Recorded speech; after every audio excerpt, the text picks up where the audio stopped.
si Matsing.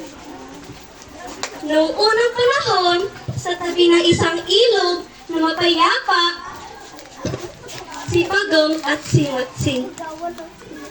Noong unang panahon, sa tabi ng isang ilog na matahimik at mapayapa, nakatira ang magkakaibigang sina Pagong at Matsing. Si Pagong, mabagal magsalita, mabagal kumilos, pero matalino. Si Matsing, maliksi, mabilis, pero may pagkakausok. Isang araw, habang sila'y naglalakad sa tabi ng ilog, nakakita sila ng palutang-lutang na punla ng saging. Hoy, Pagong! Tingnan mo to, saging! Oo nga, sagot ni Pagong. Pwede nating itanim. Napangiti si Matsing. Tama, pero hati tayo ha. Sige, ani ni Pagong. Basta patas. At ganun nga ang kanilang ginawa.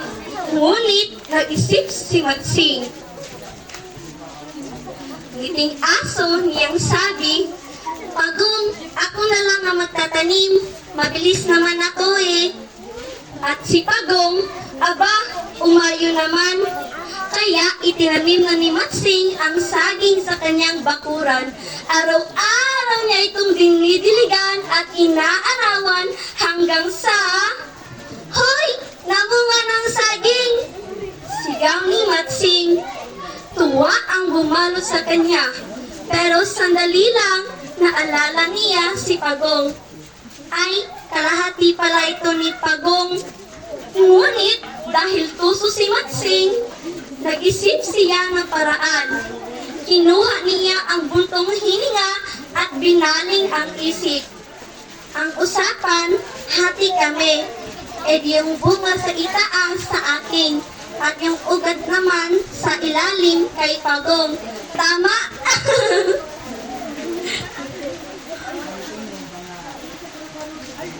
At hindi nga pinatikim si Pagong ng prutas. Pagdating ni Pagong, Kaibigang Matsing, nasa na ang bunga? ay naku Pagong, sorry ha. Ang sayo kasi yung ugat eh. Ako ang bunga kasi yun ang nasa itaas. Napakagatlabi si Pagong, pero hindi siya nagalit. Nagplano siya, tahimik, ngunit matalino. Kinabukasan, nakita si Pagong sa ilalim ng saging. Tuwang-tuwa si Matsing. Ha! Gusto mo bang umakyat, Pagong? Hindi mo kaya yan. Ngunit, sabi ni Pagong, Kaibigan, ikaw na lang umakyat, kaibigan. Bato na lang ang ibato mo upang bumagsak ang bunga. at ganun nga ang ginawa ni Matsing.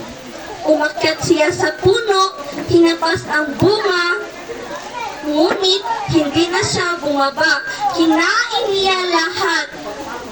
Pero biglang, krak, nabali ang sanga. Nahulog si Pagong ay bumagsak si Matsing sa lupa. Napatawa si Pagong. Napatawa si Pagong hindi dahil sa sakit ni Matsing, kundi dahil nagturo ito ng leksyon si Pagong at si Matsing.